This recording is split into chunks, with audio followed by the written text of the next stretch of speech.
Teacher അതിലേക്ക് ഒരു ball ഇടും. അപ്പൊ ഒന്ന് പോയി, ഒന്നുകൂടി ഇടും, അങ്ങോട്ട് പോയി. അപ്പൊ ഇത് ഈ കാർ മൂവ് ചെയ്ത് എന്തുകൊണ്ടാണ്? ഒരു ഫോഴ്സ്. എന്താണ് ഫോഴ്സ് ആയിട്ട് ഇവിടെ ആക്ട് ചെയ്ത്? വെയിറ്റ് ആണ്. അപ്പൊ എന്ത് മനസ്സിലായി? ഈ ബോളിന് ചലനം ഉണ്ടായത് ഒരു ബലം കൊടുത്തതുകൊണ്ടാണ്. ബലം കൊടുക്കുമ്പോൾ നിശ്ചലാവസ്ഥയിൽ ഒരു ബോഡി നീങ്ങും. അപ്പോ ഒരു വസ്തു നിൽക്കുന്നതോ ഇവിടെ ഫ്രിക്ഷൻ വന്നു. അപ്പൊ എന്തായി? മോഷന് കാരണം ബലമാണ്, റസ്റ്റിന് കാരണം ബലമാണ്. അപ്പൊ മോഷനും റസ്റ്റ് ഒന്നാണെന്ന് കാണിക്കാൻ ഞാൻ ഈ കാണിച്ച ആക്ടിവിറ്റി മതി.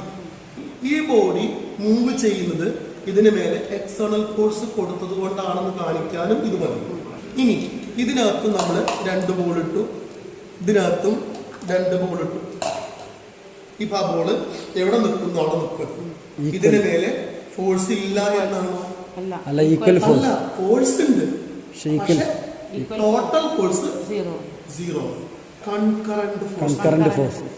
അതായത് ഒരു ബോഡിയിൽ ഓപ്പോസിറ്റും ഈക്വലും ആയിട്ടുള്ള 2 ഫോഴ്സ് ആക്ട് ചെയ്താൽ ആ ബോഡി റെസ്റ്റ് ആണെങ്കിൽ റെസ്റ്റ് കണ്ടിന്യൂ, പിന്നെ യൂണിഫോം മോഷൻ ആണെങ്കിൽ അപ്പൊ ഒന്നുകൂടി എടുക്കില്ല, അല്ലെങ്കിൽ നമ്മൾ എടുക്കുക ചെയ്താല് ആ മൂവ്മെന്റ് കാണിക്കാൻ പറ്റും. അപ്പൊ അവിടെ എന്ത് മനസ്സിലാക്കാൻ പറ്റും? റെസ്റ്റിന്ന് മോഷനിലെത്തിക്കാൻ ഫോഴ്സ്, റെസ്റ്റിലെത്തിക്കാൻ ഫോഴ്സ്. എന്നാൽ ഒരു ബോഡി റെസ്റ്റ് കണ്ടിന്യൂ ചെയ്യുന്നതിന് കാരണം ഫോഴ്സ് ആണ്. പക്ഷെ എന്താ പ്രശ്നം? ടോട്ടൽ ഫോഴ്സ് അവിടെ 0 ആണ്. നെറ്റ് ഫോഴ്സ് 0 ആകുമ്പോൾ ഒരു ബോഡി റെസ്റ്റ് ആണെങ്കിൽ റെസ്റ്റ് കണ്ടിന്യൂ ചെയ്യും, അതല്ല യൂണിഫോം മോഷൻ ആണെങ്കിൽ യൂണിഫോം മോഷൻ കണ്ടിന്യൂ എന്ന് പറയാം. ഇപ്പോ അരിസ്റ്റോട്ടിൽസ് പറഞ്ഞ കമന്റ് ഉണ്ട്.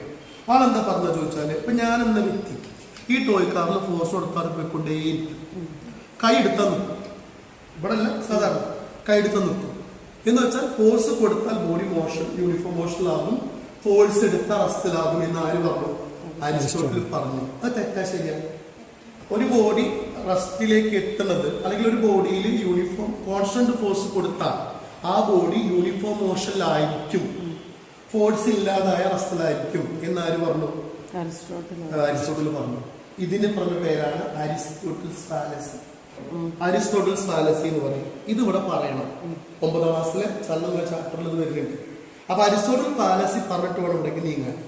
An external force is required to keep a body in uniform motion.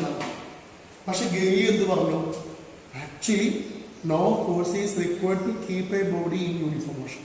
യഥാർത്ഥത്തിൽ ഒരു ബോഡിക്ക് യൂണിഫോം മോഷനിൽ എന്ത് വേണ്ട? External force. എന്നുവെച്ചാൽ നെറ്റ് ഫോഴ്സ് 0 ആയാലും ബോഡി റെസ്റ്റ് ആയിരിക്കും, അല്ലെങ്കിൽ യൂണിഫോം മോഷൻ ആയിരിക്കും. മോഷന് വേണ്ടി മാത്രമേ ഫോഴ്സ് വേണ്ടതുള്ളൂ, യൂണിഫോം മോഷന് ഫോഴ്സ് വേണ്ട. ശ്രദ്ധിക്കണേ, യൂണിഫോം മോഷന് ഫോഴ്സ് വേണ്ട. ഇവിടെ നിന്ന് പ്രസന്റ് ചെയ്യേണ്ടത് അതാണ്. ഇത് ടെക്സ്റ്റ് ബുക്കത്തെ ആക്ടിവിറ്റിയാണ്. നമ്മൾ 9ാം ക്ലാസ്സിലെ ബുക്ക് കണ്ട മനസ്സിലാവും, അതിലെ ആക്ടിവിറ്റിയാണ്. അത് ചെയ്യാനുള്ള ടൂളാണത്. അപ്പൊ അവന്റെ ഇത് കുറെ സ്ഥലങ്ങളുണ്ട്. അത് നമുക്ക് അടുത്ത റെഫറൻസിലേക്ക് ഉൾപ്പെടുത്താൻ പറ്റും. ഇങ്ങനെയാണ് ഞാൻ ക്ലാസ്സിലൂടെ. അപ്പൊ ഈ രീതിയിൽ നമുക്ക് എന്ത് ചെയ്യാൻ പറ്റും? ഈ ഒരു ഡിവൈസിനെ പ്രസന്റ് ചെയ്യുമ്പോൾ ആ കാര്യങ്ങൾ കൂട്ടിച്ചേർത്ത് പറഞ്ഞു കൊടുത്താൽ പെർഫെക്റ്റ് ക്ലാസ് ആയിട്ട് മാറും. അപ്പൊ ഇതാണ് ഈ 3 ഡിവൈസിന്റെ പ്രസന്റേഷൻ. ഓക്കെ, അപ്പൊ ഇവിടെ അത് തീർന്നു.